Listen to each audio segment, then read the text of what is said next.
mine yesterday, damn it. Okay. Welcome back. It's so good to see you.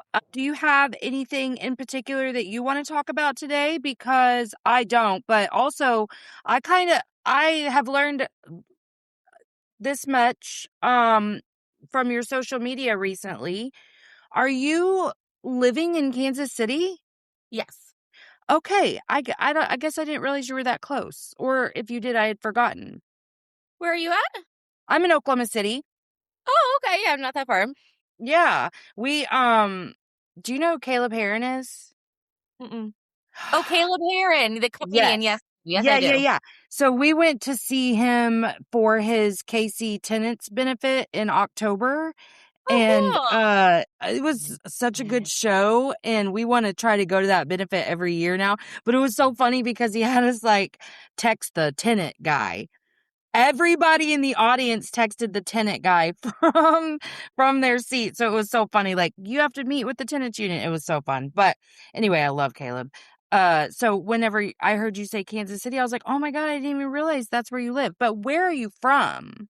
Well, I think the comedian I'm actually from Iowa. I've lived a lot of different places, like all over the world, but I lived in San Diego for 5 years, and that's where I got into the work that I do now. So I think people have like obviously it makes more sense for California, right? Like it was a lot easier there. I could host retreats, etc. And that's where all of my microdosing companies that I work with are. But now I'm in Kansas City because I wanted to be closer to my mom, a little bit closer to like my original home. Closer to Iowa, you mean? Yep. Okay. Well, so why not Iowa? What does Kansas City do for you? Yeah, well, I mean, I'm from a small town. I guess I won't say it here because I don't wanna, like, publicly shit Sure. on it, but, Sure. it's just not growing, and it hasn't grown since I was a child. I'm really close to my kindergarten teacher, actually, and, Oh. she was talking to me, and she's like, "I'm glad you didn't move back here because there's nothing here for you." Like, she's lived there basically her whole life, and she's like, it doesn't make sense for young people to be here because the city officials aren't doing things to help the city grow. So, I am almost completely remote. Obviously, I do host retreats and then I go different places and people come to me. But, the work that I do consulting with microdosing and guiding people through that, it's all, virtual. Like I have a call after this call, right? And we're just going to meet on Zoom. So it's fine. I don't need to be in any one place. But when I think about I want to be in a city where I can go to a show. I want to be in like I just got to go to see Rufus Du Sol like a couple nights ago at the Morton Amphitheater. Like I can't do that in my small town in Iowa. And I want to have more different kinds of food, and we have a really good international Yeah. airport here, so it just makes more sense. It's Like better for I your can take care spirit. of. Yeah. Yeah. Also, I Yeah. love my mom. I do want to be closer to her, but like we do not need to live together. That close. Few Yeah. minutes apart. A I few feel that. hours is good. Yeah. Yeah. Then no one's showing up unannounced or unexpected, and that's a beautiful thing. Okay. Well, that makes perfect sense. And do you feel like Kansas City is booming? Like, it seems like there's a lot going on there. Yeah, I mean, so it's definitely what I like about Kansas City that I didn't feel like I had in San Diego. Like, you know, this is probably on me too. I didn't really necessarily look at all the different places I could have volunteered or gotten involved, but I didn't feel like when I would, volunteer for things or go to different like fundraisers or whatever that I was really like connected to the community. It just felt a little bit too big to really feel connected. But, here in Kansas City, like, I do really feel that. I think the organization that I work with a lot, Red Brothers Big Sisters, does a really good job of that, of saying, like, this is a kid from Raytown who had a big brother and now he goes to Mizzou and, like, he's on a track to get his degree in business. Like, it just feels Yeah. more real. So I like that it feels small enough to be actually connected to the community, but it's big enough that, like, we get all the big acts. Like we get the big shows and the Broadway shows and the bands and we have really good food opportunities and I don't actually it's probably going to ruffle some feathers. I don't care about football. I mean, Chiefs Yeah, win, yeah, Chiefs yeah. could not care less. But, it does attract like the World Cup is in Kansas City. And so that's just started and stuff. So, yeah, I mean there's definitely a lot more than my small town in Iowa, but I feel more like grounded than I did when I was in California. That makes perfect sense to me. Yeah. And so, okay, then you kind of touched on the other thing I was like curious about, because I've seen you posting about some of the stuff you've been doing. My world's been a little crazy the last couple weeks, so I didn't like grasp onto most of it, but I remember like wanting to ask you, like, what is this stuff that you're doing? So are you mostly like the organizations that you're talking about, or is that like volunteer work that you do? Yeah, you mean, my Kansas City series, like 100 days of like getting the most out of Kansas City? No, because that seemed like just like a personal mission, but more like Big Brother, Big Sister type stuff. Yeah, I volunteer. I'm on one of their boards. Yep. So Okay. I volunteer at a lot of different other events. So I just volunteered on Monday at a golf tournament that they had. Yes. Well, so I ran a nonprofit when I was in LA.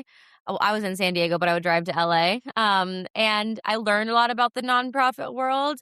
Specifically, nonprofits, there's different degrees of transparency, but a lot of the organizations we give money to, it's actually a lot of the money's going towards things like advertising. So one of the best known breast cancer organizations, they get a lot of money, but they're just raising quote unquote awareness. They're spending a lot of money on advertising. They're not reinvesting those dollars into breast cancer research or support for breast cancer survivors or people currently undergoing like breast cancer treatment.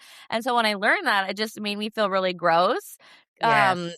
and it's like, well, why would I give you more money to like put a cute little pink pin out there? Like, I know about breast cancer. We all know Thank about breast cancer you. now.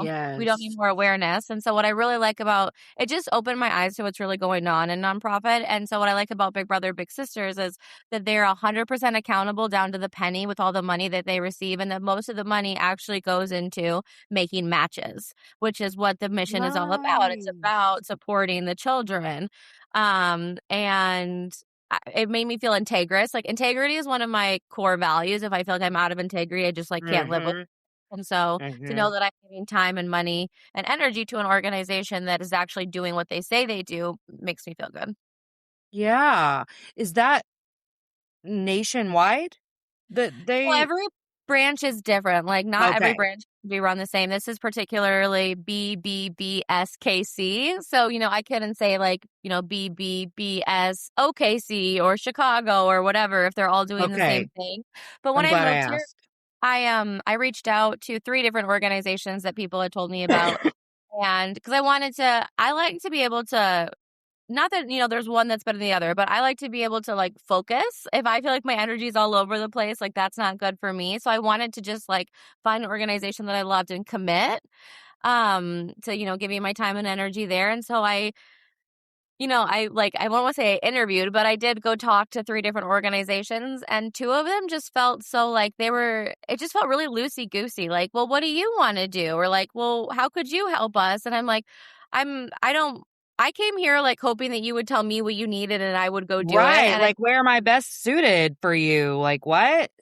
And I definitely understand the process of asking me questions. What do I actually like? What could I be good at? Like, what are my Sure. strengths? I was totally understood that. But after I shared all that, they kind of were like, well, how do you want to serve our organization? Versus the woman I met with, Katie Lord, shout out Katie, is amazing. I actually thought she ran Big Brothers Big Sisters here. Turns out she's like head of marketing, not marketing. She's head of like Like the donor, whatever. volunteers or whatever. Anyway, so she was like, okay, well, based on what you told me, I think that you would be great at these 2 things. Like, do you want to meet with both of these boards and see which one you would like better? And she set up interviews with me to interview for the specific board she thought I would be good at. And it's like, they have very clear, it was just so much more organized. And like, for me, I run my entire life. I run my business. Like, I am single. Like, I take care of everything in my life. I don't want to go to an organization and have to create my own role. Like, I want to do something like in dating, right? I want a guy to show up at my house, know where the heck we're going,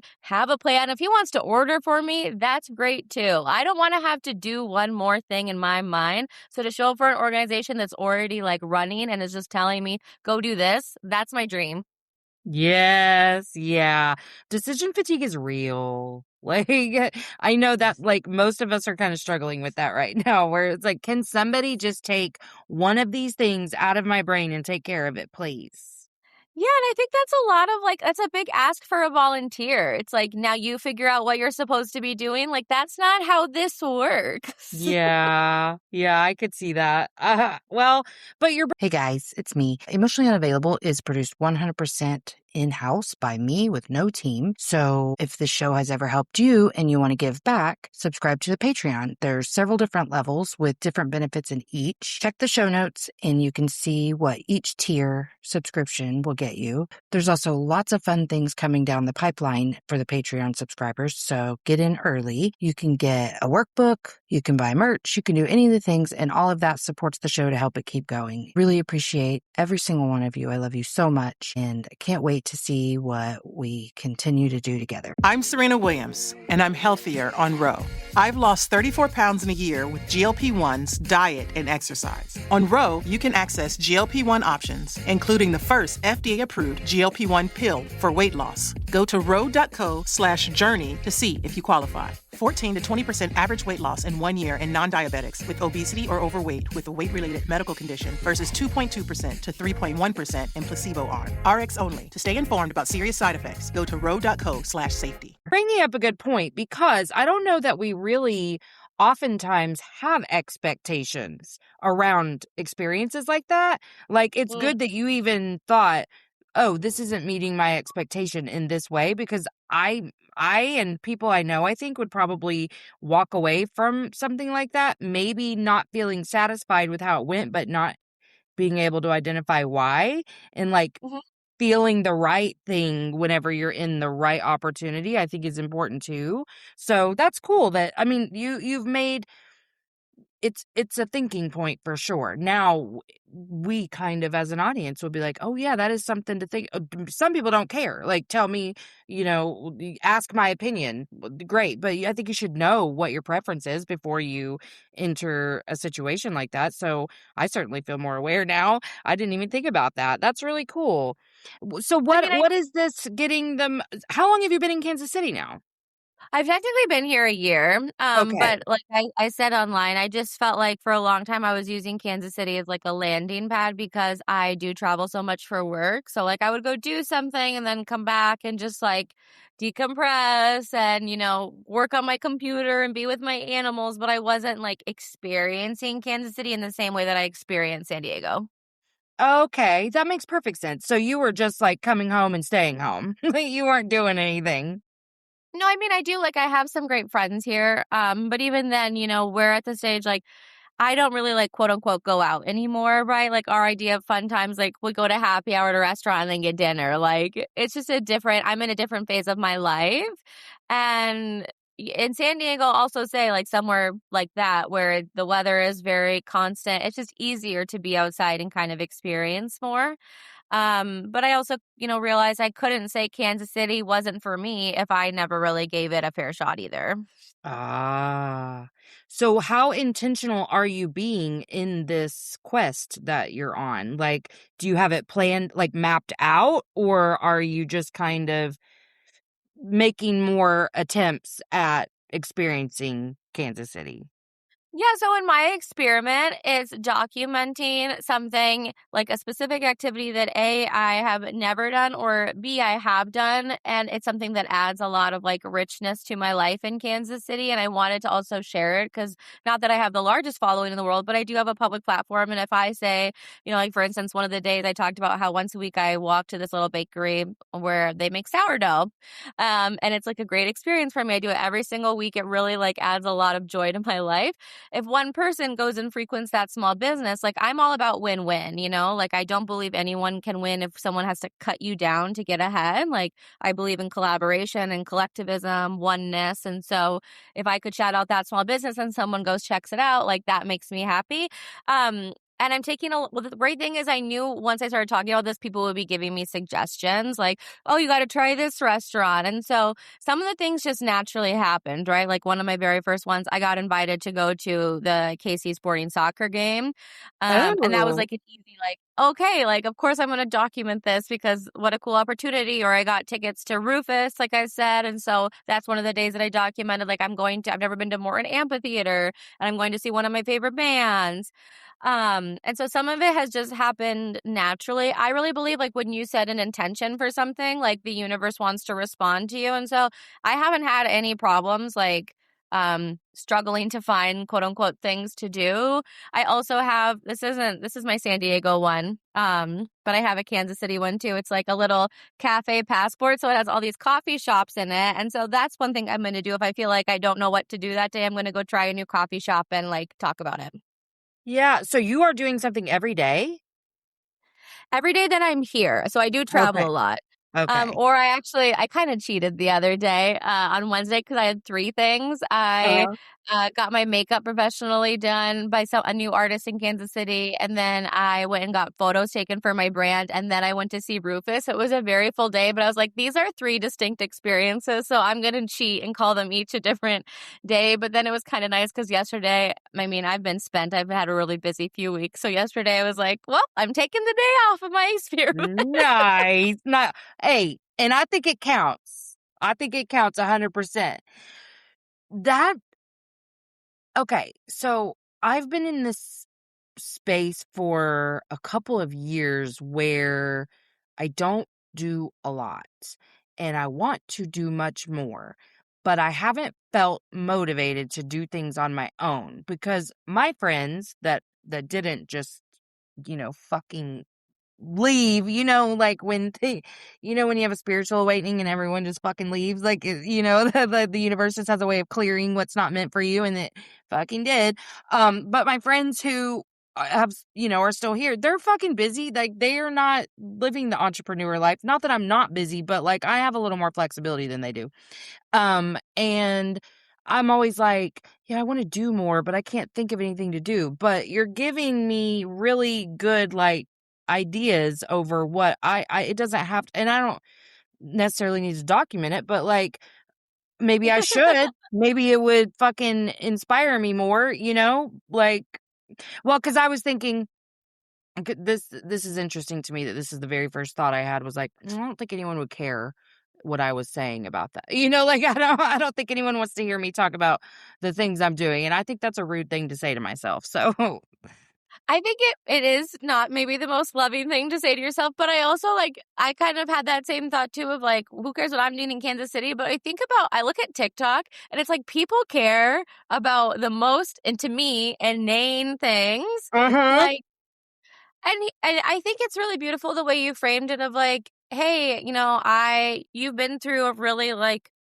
probably top traumatic thing that can happen to a person, right? Recently. And to be able to say I want to get some of that spark back. I want to engage more with my environment, my community. And this is what I'm doing. I think a lot of people, I know for most people after they go through something really traumatic that the tendency is to withdraw. Um, Mm-hmm. I had a client who lost her brother, and her romantic relationship imploded because the guy could not show up for her and basically ghosted her because he didn't know how to talk about the fact that her brother died. And then Yes. she just was like, well, then I can't trust people to be there for me because my Mm-hmm. boyfriend left me. Right. So if the tendency is to withdraw, you're making the conscious choice to do the opposite. And even if you just do Yeah. it for yourself, having solo experiences, I think they're so awesome and they open up so many new avenues, and you meet people you never would have met if you had been in your little bubble with someone. So it's just a different experience. Yeah, that's a good point, but you're also scaring me because I'm afraid of people. So I have to not get intimidated by meeting new people. But you're right. That actually is something I identified really early on in this particular grief process was I don't need therapists. I need to get the fuck out of my environment sometimes, and I'm saying that way for people to hear me. I mean, it's not like this is the first time I've said it on this show, but the thing is that I think one of the reasons people get so uncomfortable when we talk about loss is because they think that there's this thing that they're supposed to say or do that's perfect. And I'm like, no, actually, I have all the tools in the world, and the people that I need consultation with, I got that locked down.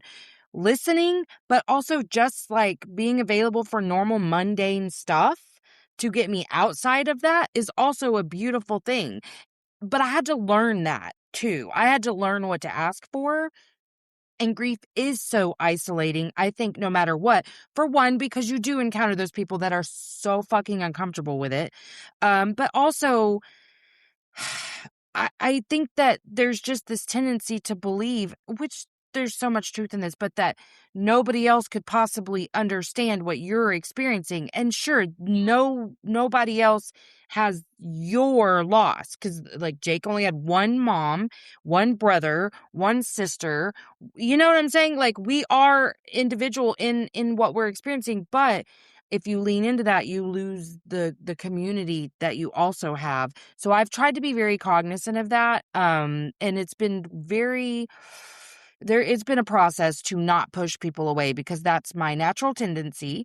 And that's the story I wrote a long time ago, is that it's not safe to share loss with people. I started that story at 15 when my dad died. So I'm trying really hard, but I think maybe until this conversation, I think maybe I forgot how much I do crave just going outside of the house and just having a fun little experience. And I do have one friend that's been very good about, like, let's go to this new coffee shop. Let's go to just cute little thing. Like, my birthday's next week. And so she wanted to escape a little bit too. We're literally going to an Airbnb like 30 minutes from our houses, but that's on an acreage, and it's got like a tennis court, a pool, this cute little place to walk around. We're going to play pickleball, not tennis, but still, like, 30 minutes. So there's no real travel, and we're just going to eat like charcuterie shit. We're just being cute, but that, like, just getting out of the house to do little whimsical things really makes my heart very happy. So you're right. When you want to see the world a certain way, that is what you'll see it. And so I want to go see more things. So I think this would be a really good challenge for me.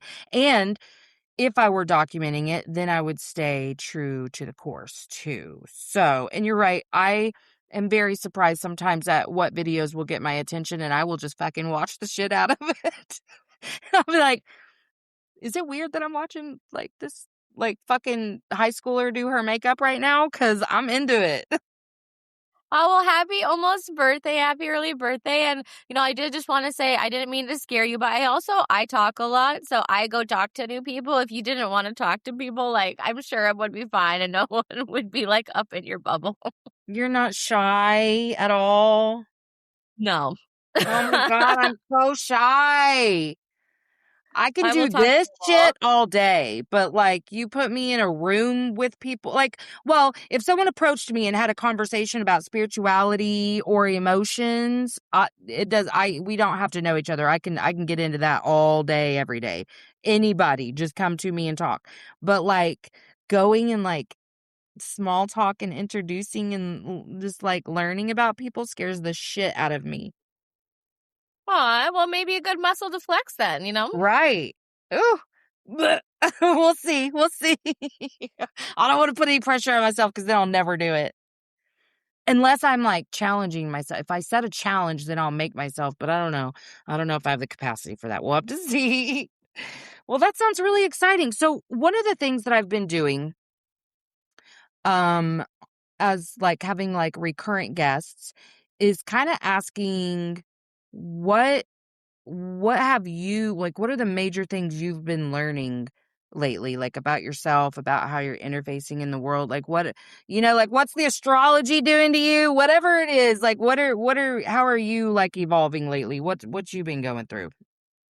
Ooh, okay. I think a big one for me in my business is I think I've changed a lot in the last like year, kind of who I've been talking to. And it was easier maybe in the beginning of this work to say like, oh, if you have anxiety, OCD, addiction, PTSD, depression, like microdosing can help with that. And then even saying, if you're on unwanted prescriptions, SSRIs, stimulant, non-stimulant ADHD medication, I can help with that. Microdosing is a great tool to titrate off and stay off of those medications.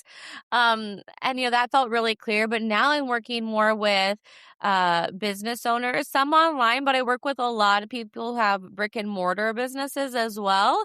And I'm really enjoying that and coming kind of more back to my lawyer roots of thinking about like leadership. Like I just had a client who had to fire someone, clients doing like yearly reviews and looking at pay increases for their employees, clients who are having contractual issues with difficult clients. And although I don't provide legal advice, there are just certain things I know from my legal background that really help me serve those clients. And then even thinking about my amazing cuties who are in salaried positions that have no desire to leave, but helping them work through, like, I have a nurse practitioner who was really a huge overgiver at work and like was not being compensated for all the extra things that she was doing. Or I work with a head chiropractor at the VA in LA. And for her, it was a lot more like interpersonal stuff, right? So I think a lot of women present really successful from the outside, but inside, like they're just kind of being eaten alive by their own, like, anxiety, looping thoughts, overgiving, people pleasing, lack of boundaries. And so being able to support them through the intentional and integrative use of microdosing and larger journeys, of course, when they come to my retreats, but to like have the inside match the outside and how it looks, right? And that's just been really beautiful. And for me personally, thinking about like, I'm always entertaining the best case scenario. And my business has just shifted so much this year, where last year was a really hard year. I got really burnt out. And this year I've already made more in these few months than I I did in saw you all of last say year. that. Yeah. I was like, bitch, how? What are we doing? Honestly, I stopped outsourcing my power to other people. I had gotten to a point where I was like, okay, now I'm ready to work with these sort of like people that I had put on a pedestal for a long time. Like I listened to their podcasts. I was like, they have it all figured out. And so I started working with those types of people and just being like, well, they say I need to post 4 times a day, or they say I need to Thank have this you. funnel. And I was like, what? I guess I'll do it. And it led me to being really burnt out. And I realized a lot of those people, like, you see their big monetary wins, but I really got the cold shower last year of just because you have a really high revenue does not mean your margin is good, does not mean you're actually taking home that money. Like you can be spending a lot of money not in actual profit.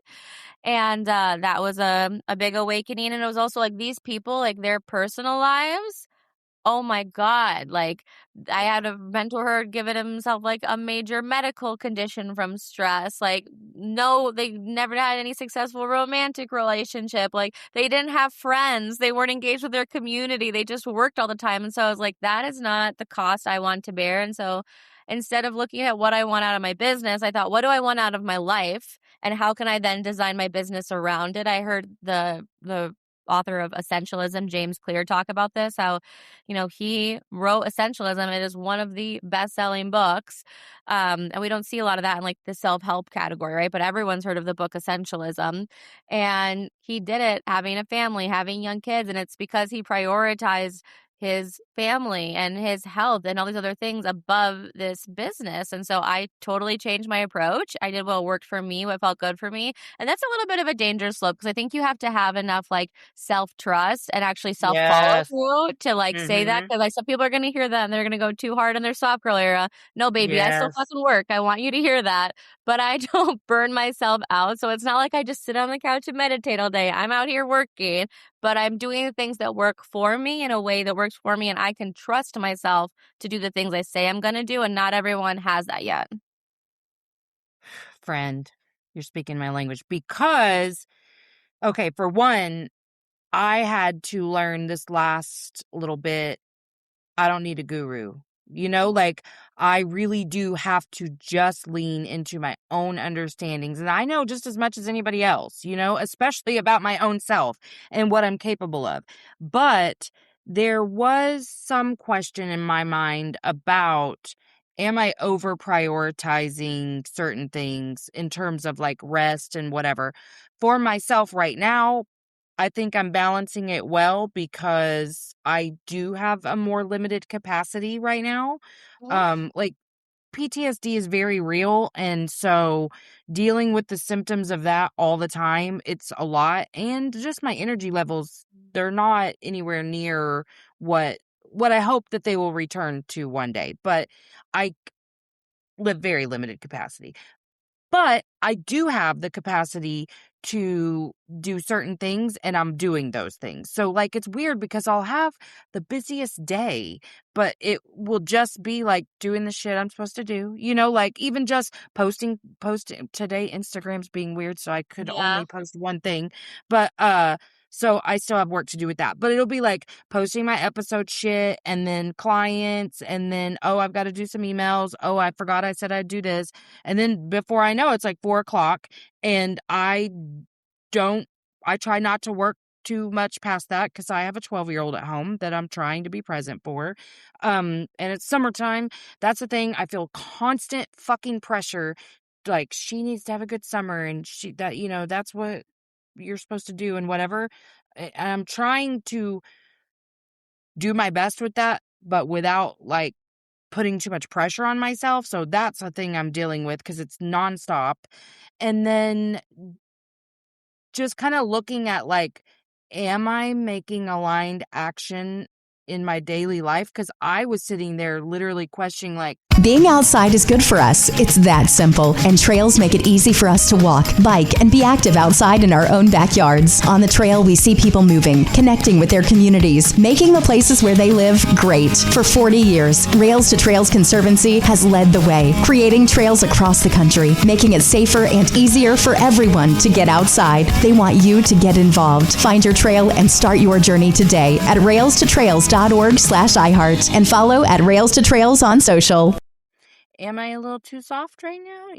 And I don't think for me personally that I can be too soft right now because I have to take care of myself and I am doing stuff. It just, I don't know. Sometimes I feel like there has to be something different that I should do to be able to advance myself, but I don't even know what that would be yet. So I'm still just kind of letting things unfold, but I don't know. I literally don't know what it is. I've learned from getting so connected with my body, my nervous system freaks the fuck out at everything. I mean, I will feel this full body zap internally every time something good happens. And I have to like find a safe way to hold this and we're good, we're good. But it took a long time of connecting with my body to even recognize that. So anyways, that was so long-winded, but I feel you. I feel you because, yeah, I think it is important to define what you want your life to look like. But sometimes I'm questioning, like, is it unreasonable? Like, how hard do you have to work? Like, that's my question sometimes. Okay. I really think like defining life and defining the goal that you want is important first, because I think sometimes we think we want the big thing, but when we really sit down and think what is the number or whatever that we want, it's it, I don't think anything's impossible. I believe in a land of limitless possibility. I believe that everything is possible at all time. But I think I was going to ask you kind of as you were talking, like, do you have a self-reflective like journal practice at all? Because that's where we're going to see some of these like either moments of alignment, misalignment, and adjustment along the way. And also really clearly defining the end goal, because we can't get to where we want if we don't know where we're going. I feel like I have a pretty clearly defined end goal.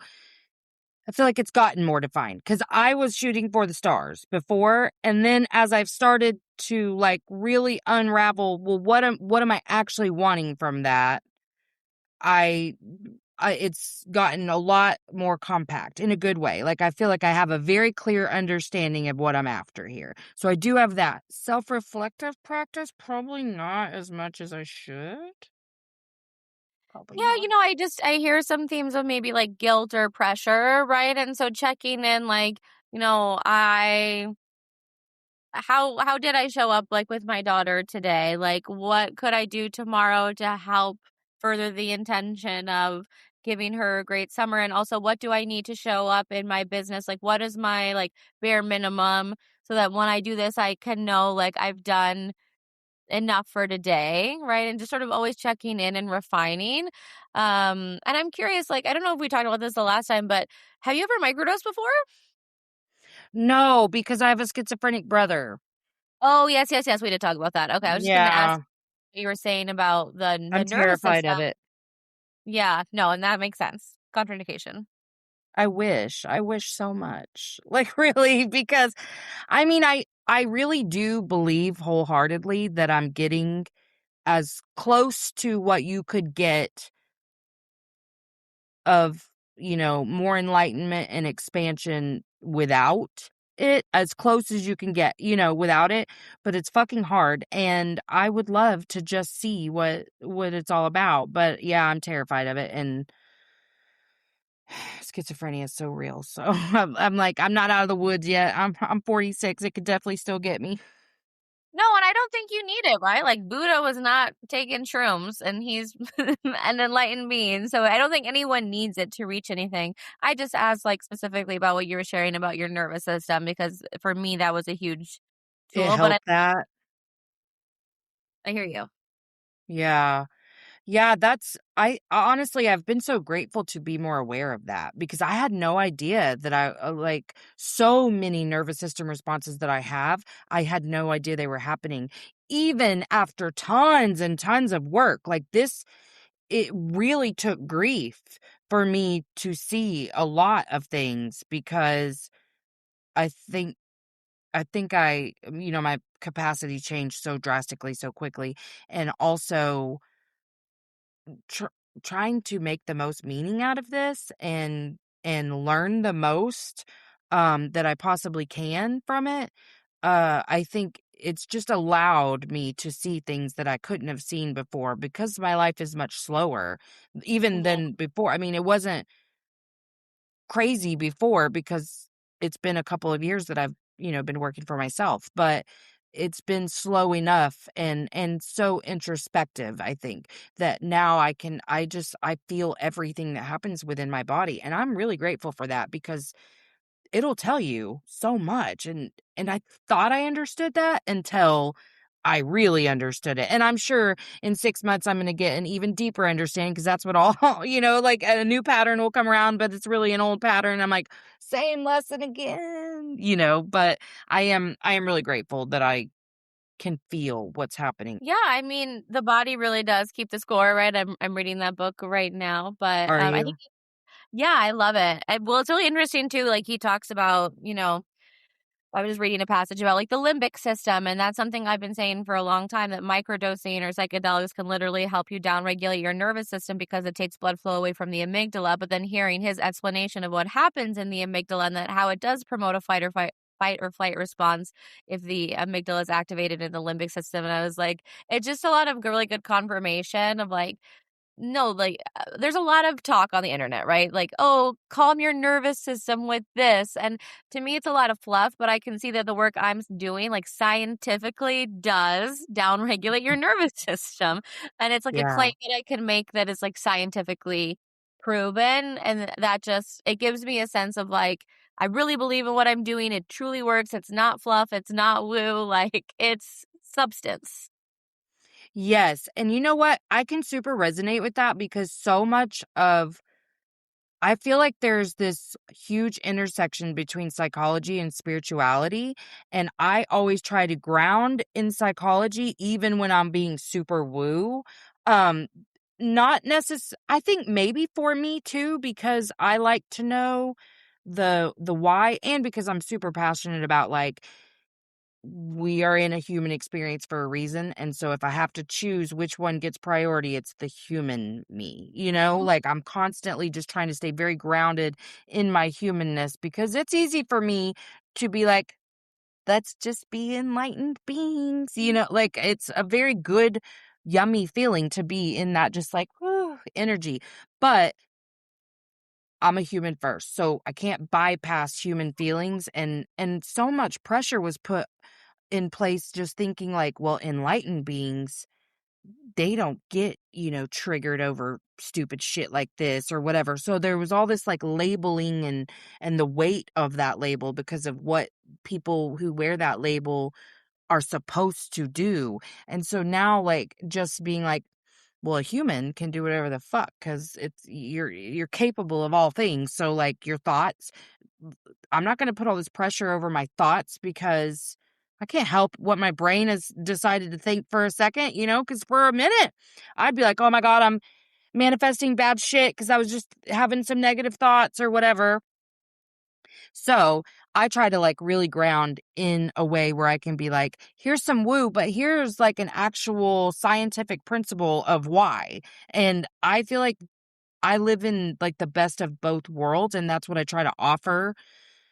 I've even gotten really specific about the type of clients that I really want to work with. Like if they don't have like any interest in spirituality, we're just not we're not aligned, because I can't do just therapy with people. Like I've got to tell you how I really believe things, because I do all of my work from my personal experience. Like I'm always telling people like my credentials, I've had them a lot longer than I was an awoken being. So I would have given you some real shit therapy 5 years ago, but I'm giving you my experience. You know what I mean?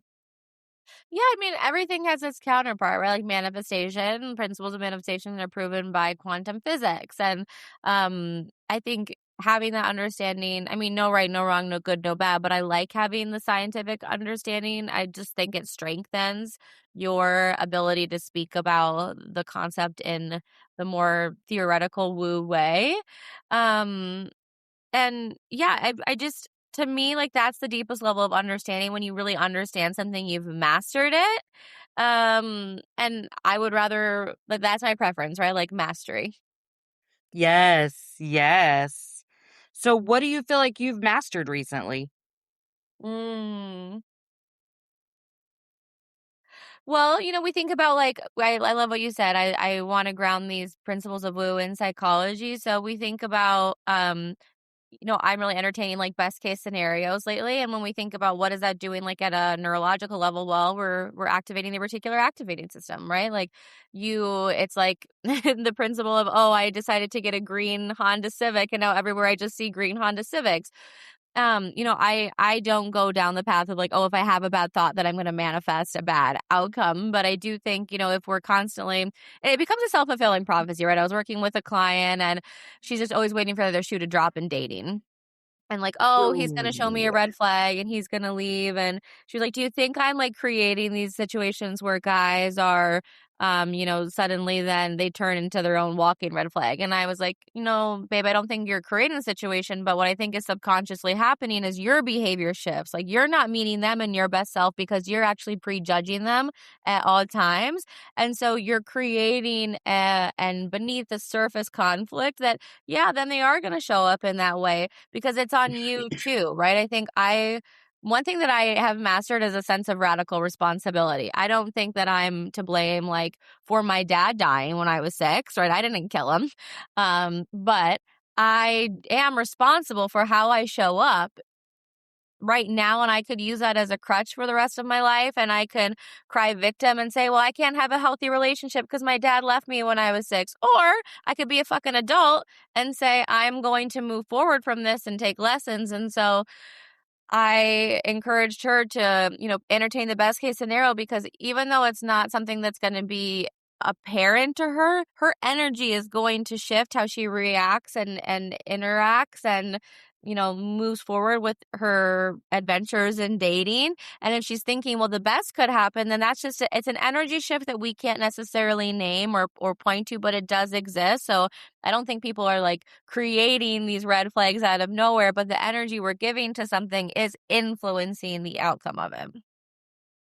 Yeah. So this is actually something I've become super passionate about, is how we're making our outer world match our inner world. Like if you have this, you're going to do this, right? And so I love the way you're putting this, entertaining the best case scenario. Like I'm going to steal that, because I've been doing this lately where I will have like a essentially a negative projection about somebody else, like I'll be thinking of an interaction with someone and I'm like, well, they probably did that because, and I'm like, and just this morning, I was like, well, why are you assuming that? Like, what would is because that's what you would do? Like, what? Why are you assuming that? And even just like learning how to not, I'll put it this way for lack of a better phrase, but like take things the wrong way, especially in text, like how you can perceive something that someone said in several different ways just based off the way you're feeling in the moment. And so I will look at something and be like, I'm sure they didn't mean that shitty. So since I'm deciding that right now, how did they mean it? Like, not even like, what are they trying to communicate here? Because I'm not getting it, but I'm sure it's not shitty. So it's entertaining the best case, because before though, I was so fucking defensive all the time, just so defensive, and didn't even realize it. Like, I'm actually so embarrassed. So every time I have to admit something like that out loud, I hate it, but that's why I do it, so that we can all just see we're all humans doing dumb shit. But I was so defensive and so ready to proclaim whatever it was I was defending, just all the time. And so now just looking at people as their best selves, like I feel like that can be a dangerous place. Some people I know have a trouble where, man, their little soul only sees the soul of someone else and like everything they could be and whatever. And I'm like, honey, we can't do that to ourselves. But I think you can borrow some of that and see people for their intentions. Now, I think we have to take care of ourselves, and regardless of intention, there's impact. So if somebody is being toxic, it's not our job to analyze or pathologize. I'm not saying this to you, I'm saying this to my audience, but like, we can't fix people, but we can fix how we are entering situations. And I am absolutely seeing how I took the worst perspective on people often, like assumed the very worst, and now really working on shifting that, because I do think at our core we are all so good, and I do want to see more of that, because you know why? Because I trust myself to have discernment, and that I don't have to be so afraid of humans letting me down or betraying me, or what if I trust this person and they fucked me over? Okay, that's not going to kill me. Like, but I used to be really afraid that it would. Have you ever read the Four Agreements? No, but I just recently heard about it. I don't remember a ton, but I just heard about That's it. one of the agreements, essentially. Well, actually, two of them. It's never to make an assumption, right? Like, assumptions, I know that's so cheesy. It didn't come from this book, but like, they make an ass out of you and me, and that's true. And it's not to take things personally. Everything that we do is a reflection of us. It's not a reflection of the person we're interacting with. If someone gets cheated on, that's the cheater shit. It's not that the woman Yes. or the man, whoever got cheated on, wasn't worthy or hot enough or smart enough or good enough or whatever. It's the person and their shit that caused them to cheat. And so remembering that, and I think a lot of what you said is reflected there. I can't remember. It's don't take anything personally. Don't make assumptions. Always do your best. And then there's one more I can't think of, but it's a really great book. I've read it several times. I just always come back to it, and it really changes the way I move about the world. Yes. Ooh, I like that. Is it on audio? Do you know? I actually think it's on Spotify, like the audiobooks on Spotify. I have to physically, if I'm not like reading, I'm not listening. So I can't do the audiobook, but yeah, I'm pretty sure it's on there. Yeah, that sounds awesome. And also, I'm like, oh my God, I'm so smart that I came up with a couple of those without even knowing that they were, these big principles. But that's like when I realized, and it's so stupid how I even started thinking about this, but you know who Theo Vaughn is? Yep. Okay, so I heard him talking to shit, I wish I could remember, but he was like, yeah, and do you think sometimes that you're trying to make your outsides match your insides? And I started thinking about that, and I was like, no, but that is what we do with our subconscious patterns, is we have a story that we wrote a long time ago, and we're going to make sure it plays out in every interaction, because that's what we feel safe doing. So I started testing it and really questioning, well, if this is my experience right here, what am I thinking? What do I believe that is causing me to continue to act in a way that will continue to get this experience? And I don't want anyone to say, I'm blaming you if your life is shit. That's not what I'm saying. But I am saying there is always hope, because we can get into this really nasty habit of like feeling so stuck in our circumstances. And there are some really fucking awful circumstances for people right now. So I want to tread that line very lightly because I don't want anyone to feel like I'm dismissing all the atrocities that are happening. And I still believe there's always hope and that there's always an aligned action that you can take little by little by little that can get you out of your circumstances if you believe you're enough, if you believe you're deserving, if you believe you're worthy. And I think that's the piece that most of us are missing, is that we do not believe those things about ourselves. For myself, religion programmed me to believe I would never be worthy or deserving. So overcoming that and understanding when things go wrong, I'm not fucking being punished.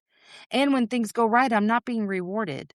I'm just creating a different reality. You know what I mean? And I that was the hard part for me, was stop looking at things as a punishment versus reward and just looking at my role in like, oh man, I did a great job with manifesting that. Shit like that, instead of, oh, some malefic force or benefic, however you want to see it, is punishing or rewarding me. And that has taken a very long time to overcome.